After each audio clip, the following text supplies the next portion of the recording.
Alright, what's going on today, y'all? It's your boy Small World Floyd, aka you watching YouTube with Floyd, and today we're gonna check out a YouTuber called The Saint and the Sinner. We're gonna go over his video. I'm gonna tell you what I agree with, what I don't agree with, and I'm just gonna give y'all an experience of me.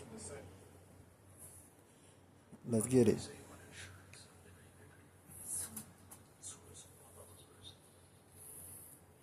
Booking.com has all kinds of stays because some love a rustic cabin, others feel differently. Find exactly what you're booking for. Booking.com, booking.yeah. Fans, we are here today Here we with go. a very important discussion. This one is about how to be attractive to women. Per usual, when I have these discussions, on the surface, Okay, I don't want to some make sure things, I it may pause it. seem as though it's about a female, but so often it's about you. And in the experience of becoming better with women, you become a better man, not for the purpose of impressing a woman, but rather for the purpose of achieving your goals in life and expanding the empire. As we go through, if you have any comments, questions, tithes, or tuition, you can use the information below to support this good work. Per usual, I'm here with my notes to share with you some knowledge. Let's go ahead and get to this word. Number one, generally your pursuit of a woman will start with what is called an approach. And in making an approach, men typically go about it the wrong way, but let's talk about the mindset that they go in with. So often, it appears that they're going into a job interview, but they're never the boss in the situation. So often, they are the one seeking the job, the one seeking an opportunity, not realizing there's one of you, there's one of her. It could be a 50-50 situation, or someone could dominate. Why do you always allow it to be the female? I mean, after all, she is weaker than you. You're supposed to be the leader. So why is it you go in with the mentality of peon, feeling inferior, feeling unworthy? Now, you're making a lot of sense right there. Men approach women in a weaker vessel, even though they're the stronger vessel. They walk up to them intimidated, scared, shy, and don't know what to say, worried about the no before a word is even spoken. Yes, I kind of see where he's going with this. But there is no fear, man. There is no fear. Fear is only a thing you believe in your mind. It's only one thing I can truly say I fear, and that's death, because it's the unknown. I don't know what's happening after this. You know? That's about it. But let's finish on what you gotta say though.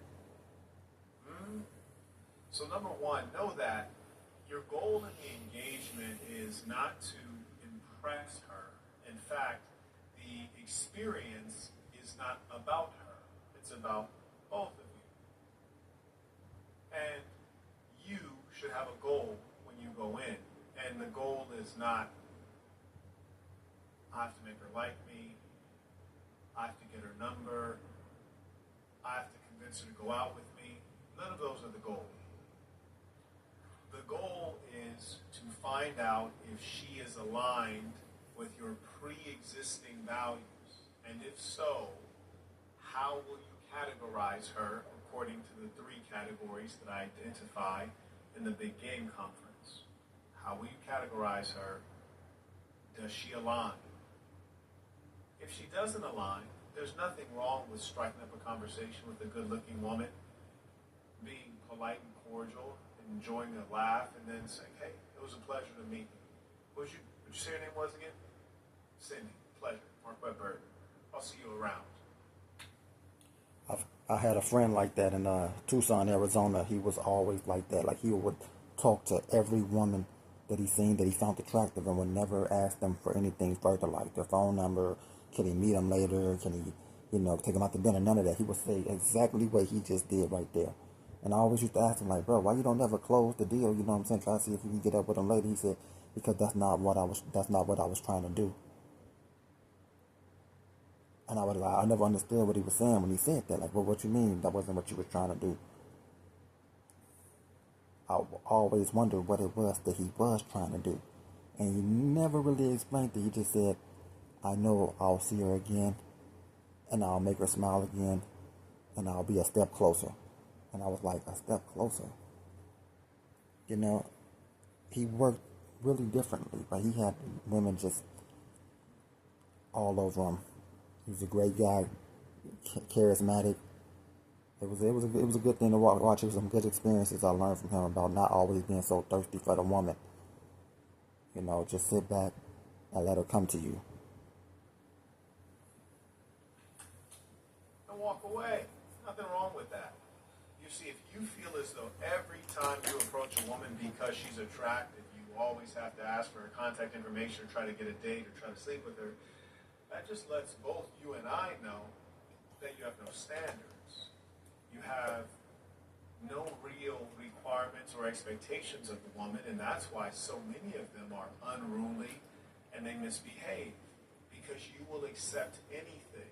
If she has a large, soft backside, if she has a pretty face, you'll accept any deficiency in any bad behavior.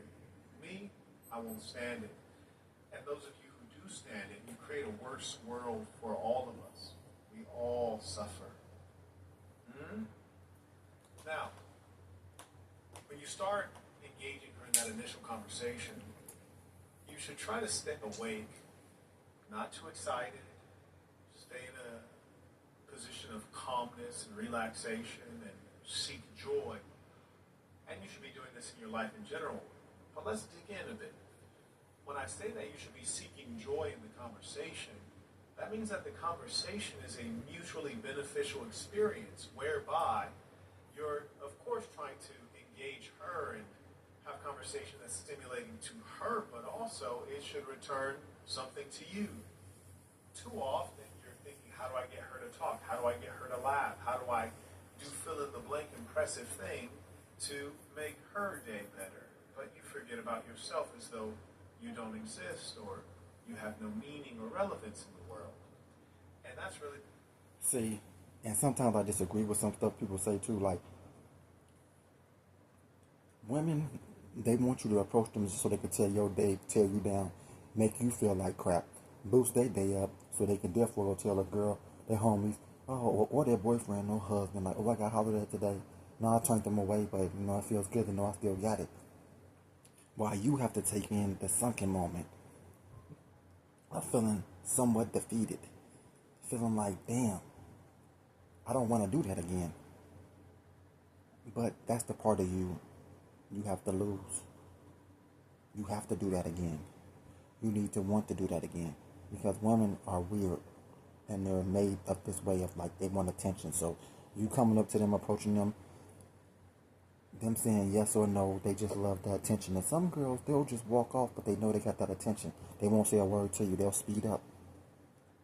But they know they were seen today. Somebody tried and she denied, you know.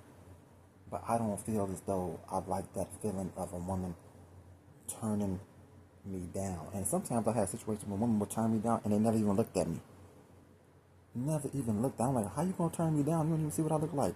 You don't even see what kind of clothes I got on, how I'm dressed, what I'm saying to you. You're not even trying to hear none of that. You just know you came outside. You got the attention, but there was a hey baby, hello, hey, come here. You got the attention and now you're gone. And some girls with vain interest, vain interest in what you're saying. You know? It's weird out here, man. A despicable thing. You should slap yourself. Because if you're putting in too much effort in the conversation, if the conversation is 90% you and 10% her, or 80% you and 20% her, that lets you know either she's putting in no effort, you're conditioning her to be the receiver, and quite possibly, she might not even have the mental capacity to sustain an engagement of any sort where there is an equal or close to equal contribution, and that will characterize all of your experience with her. And that can be absolutely true. Like when I be on dating sites and I'm trying to talk to women, it's like it's a one-sided conversation. they're not giving anything back. They want to be talked to. Then they want to tell you asking them too many questions when they're not asking you anything. You'll find yourself talking to them about all type of things, just trying to get some kind of information out of them. And they will sit there and hit you with the biggest thing you notice when a girl don't like you, man, is the one word answers, the one word responses. I let them go absolutely right away. I let them one word just go. Because that shows me you're not interested at all. And some of them don't even be really trying to be one word answers. Like, not meaning that they don't like you. That's just all they got in their brain. They don't know what they say. Men don't have game, but women definitely have zero game. They don't even know how to keep up a conversation, but they'll put on a dating site or Instagram. Now, if you can't keep up an intelligent conversation with me, do not text me. Do not bother me. It's like, you can't even keep a conversation going. You have no clue how to keep a conversation going. It's weird. In other words, don't try too hard. Kick back. Keep it player. There's no need to put in so much effort. In fact, you would benefit greatly to hang back and yield so that she can put in some effort. Because the truth is, the problem is they don't do that. At the very beginning of the engagement and you coming to know her, the man is the pursuer, the man is the hunter. But at what point she decides that she's interested in you, then she should be the pursuer for all time to come. And do know, as is said, the way you start with the females, the way you end with the female, so often we expect them to contribute, we expect them to be engaging, we expect them to be thoughtful and kind. But if you would remember, you didn't expect any of those things at the beginning. Why do you expect them now that you guys are in a titled relationship? You created the poor behavior, poor expectations that you now suffer from. And in many cases, her background and her past has a lot to do with it, because a lot of these females have too many miles on them. And there is no doubt that you will suffer from her past experiences. And that being true, I will do a member-only live session. If you haven't become a member at peaceofthesaints.com, you're going to want to do that. I want to take a very deep analytical. That's one thing. If I go up in this YouTube thing, I'm never going to do. I'm never going to create a member site only. I'm never going to ask you for a super chat, send me money. Like, I'm never going to put that up. None of that, because that's not. If YouTube is paying me to be on YouTube, I'm going to accept what YouTube is giving me. This is purely for entertainment. That's like saying every time you watch 50 Cent show Power, that you go to Stars and you pay every time you turn on Stars. You pay every single time. So I'm going to jump on this live and start talking to y'all when I reach the live level and start telling y'all, hey, donate to me for this live. Hey, donate to me for this. Like, why would you do that when you're just trying to enjoy some entertainment from your home or from work, and you're not trying to give up your money that you're working hard for? We're all in the same boat. I'm not trying to come here and just pillage off of people. And that's what I get from a lot of these YouTubers. Even with this guy, he's supposed to be a successful millionaire and everything. Just because he speaks well and intelligently, he think that he needs to get paid every time he speaks. That's insane. Could you imagine every time you turned on Netflix to watch a show, they made you pay every single time? Whether it was $1, a quarter, every time you turned on Netflix, you had to put $1 up to watch anything. And don't turn it off, because if you turn it off and cut it back on, you have to pay another $1. Like, this is what they're doing with this YouTube. They're constantly begging people for money. I never want to be like that. Ever. Dive into a particular aspect of female psychology. Obviously enough dark truth in that conversation that I won't be able to do it publicly. Look at him. You got $20. So anyway, ask a question for $20. Like, bro, are you kidding me? You're supposed to be so much better than these other people, but you're asking them for $20 to ask you a question. What I pointed out to you adds up to having something called standards. Who are you, Bill Gates? This is something men may like, have come for on, bro. themselves, but not often enough do we have standards for the woman, expectations. And you'll even find that a lot of women, and I would say modern women, but this may have always been true, a lot of women, the moment you ask them, well, what's your contribution? What's your role? What do you bring to the table? Oh, they get so defensive. And I would posit that they get so defensive because they've not been expected to meet a standard or abide by any level of behavior. And so the moment you say that, hey, being pretty is not enough, they're offended because they're accustomed to a free ride in a fancy car. But I tell you what, though they may confront you with the feeling of them being offended, once they get over that momentary dismay, because you got to stay 10 toes down on them, once they realize that you're going to stand your ground and you really mean it, then they're going to figure out how to meet your standard. And they're going to appreciate the novelty of a man who has enough self-respect and self-regard that he expects the woman to contribute something. Right? It would be quite right if someone shows up to a potluck with nothing at all, eats to their heart's delight, and then takes a plate to go. We look at that person as some kind of animal. And so often we accept animal-like behavior from these females. I can tell you, don't set yourself up for that. So having standards is extremely important, and in fact, it's appealing to women. And it's worth noting that a lot of you fools will say, well, Mark, but I do have standards. She has to be shaped like this. She has to have this cup size. She has to have this level of attractiveness in the face. No, you fool. Those are not real standards. That is your biology driving you toward a particular aesthetic in a woman. Having standards is something quite different, and I will elaborate on it because so few men have standards.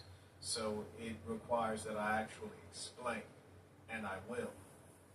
First, let me acknowledge Abram, who supported during the last stream. So I did want to acknowledge that. He came in via Venmo. And for those of you who would like to support this good information, you can use the information at the bottom of the screen or in the description. The gentleman did write the following. He writes, I want to ask your advice because I've been feeling stuck. I'm frustrated that I haven't landed the analyst or business administration job I want. And the young man, he notes that he's 24 years old, and I've been there. And I've already read through this, and I will continue to read it, but I want to know, my initial thought when I was reading through this was, why are you worried about that? Or why are you letting these things get you down? Or, oh, that's not a reasonable fear. He said he's fearful that he could end up getting drafted. And then I remembered, oh, he's 24, and it's not necessarily because he's 24, which is to say he's young. It's because he's inexperienced, and he's inexperienced because he's young.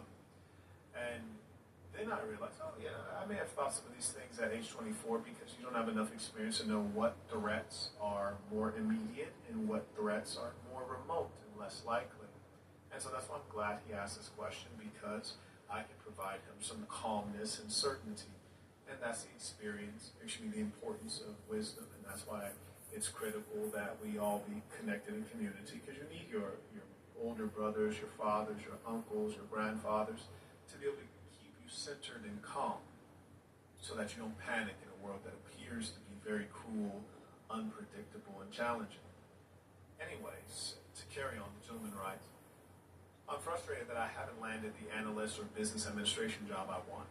So let me give you a parallel story. When I graduated university, I already decided to go into Teach for America. I wanted to help kids that I thought were in a situation similar to myself, having grown up in Los Angeles, very poor, and education changed my life. Upon completing Teach for America, I applied for a great many jobs. I ended up eventually getting recruited to work in the software business, but before that, it felt hopeless. I put in an endless number of applications and got very few invitations to interviews. And if I get an interview, I can get the job, but mostly I didn't even get an opportunity for an interview. And I wanted to share that with you because at that time I had degrees from the Johns Hopkins University and from the University of California, Berkeley, and had a good resume, but it was actually a recession at that time. I graduated during the recession, and you feel hopeless. You feel like things won't work out, and at some level, you don't know that things will work out because you haven't had enough time and experience to know that the rain always stops at some point.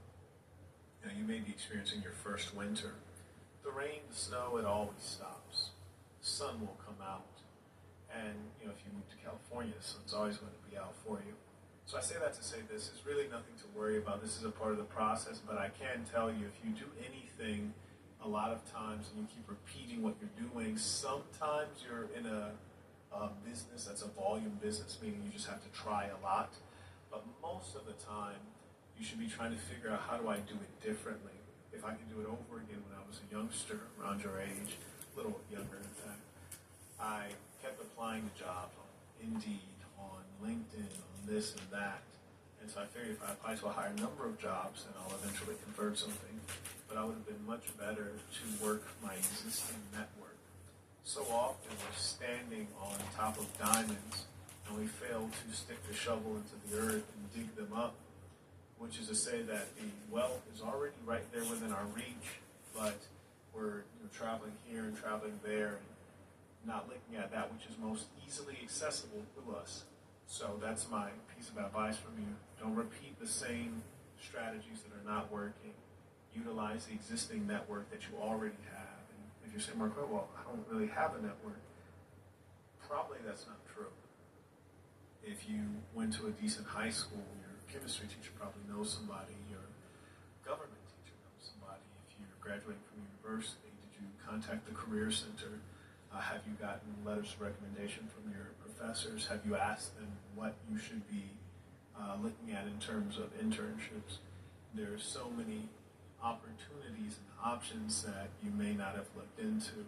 And frankly, most people who are in university should have a job lined up before they graduate, especially undergraduate. I did. And admittedly, I didn't have the best executive functioning or planning skills at that time. The gentleman writes, I'm stressed about the uncertainty of war and the possibility of a draft. I mean, really, you shouldn't worry about that at all, because there are a lot of ways to get out of going to war, and the truth of being a man on the planet Earth is being able to manage your emotions, and in terms of living well as a human being, when we are living in the past, which is to say being bothered by things that happened previously, which we cannot change, then we live in a state of dissatisfaction. If we're living in the future, which is a state of things that has yet to happen, we live in an anxious experience when we're thinking about bad things that could happen. Now, here's a comedy. So often we defeat ourselves in our own mind and we imagine bad things that could happen, and then they never happen. So we just tortured ourselves mentally for months on end for no reason, only to our detriment. So one thing that I do as a man is, of course, we naturally compartmentalize, but I consciously and intentionally compartmentalize, and I say, if fill in the blank is going to be a problem, I'm going to wait until it becomes a problem, and at that time, I'm going to solve the problem. If you're on the live stream earlier today, I talked about Boston University and how it develops your psychological and mental faculties to have a can-do credo, and how that empowers you to thrive in the world, but also to feel a level of confidence in dealing with the circumstances that may befall you. Try Nature Made. Made with quality, made to care for you every day. Most wax deodorants stain your clothes. Gillette Clear Gel Antiperspirant goes on clear. Gillette, the choice is clear. We're sweating. We're giving it all we got to clear that punk out. This is pretty bad. Let's put Downy Rest to the test. Goodbye odor, hello freshness. I did not think it was possible to clear that odor. Clear the zone with Downy Rest. Don't send no YouTube notification to my phone. ¿Qué puedes hacer Oh, con my Internet goodness. Multigeek? Más creatividad, más streaming, más gaming. Hay más para ti con Internet Multigeek y nuestra garantía de precio por 5 años cuando agregas Cox Mobile. This helps me pay for my bills. Sign sign up directly on the app. Choose your own hours. Get paid to deliver on your time. There are opportunities in over 7,000 cities. Keep 100% of your tips. Download the DoorDash driver app and get started today. Abram, Don't worry, I'm gonna get better at this and learn my how home to environment is not get rid of ideal. those commercials. Like, I don't know how I could have just got out of that, but He I was writes, and I'm stuck. currently working a job I hate. I'm afraid that too is not unique. But what I can tell you is if you actually do hate the job, and hate is a strong word, so if you selected the correct word, then you should leave that job as though it's a burning building. So you should find something else that at least replaces that income, ideally something better that'll pay you more, that you're more likely to enjoy. And I'll tell you, here's the good news. You're not in Yemen. You're not in Gaza. You're in a place called the Land of Opportunity, which still, despite the corruption and the poor regime running the place, still has quite a bit of opportunity. And so I'd advise you to take some of it. You see, in my book, The Black Box, I talk about, it's really actually quite shocking how much the experience you're describing parallels what I went through. I had a job I absolutely despised, and in fact, it was making me sick. All right, he had a video here titled "How to Be Attractive to Women," and yet he's talking about everything but how to be attractive to women. I absolutely can't go any further in this one because I feel like there's no value. I thought it was going to be something about him talking about how to be attracted to women, which there was no information for us to go over what ways for me to tell you how to be attracted to women by going off of what he was saying, because I'm always going to give you more game than a little bit, you know what I'm saying? But this one's got to be a wrap because it's kind of getting super boring. He's not talking about what the title says. So with that information that he's giving us or not giving us, we're going to wrap this one up. And it's been real. This your boy, Small World Floyd. Thank you for watching YouTube with Floyd. And I'm out. Peace to the Saint and the Sinner, man. Check him out on his YouTube.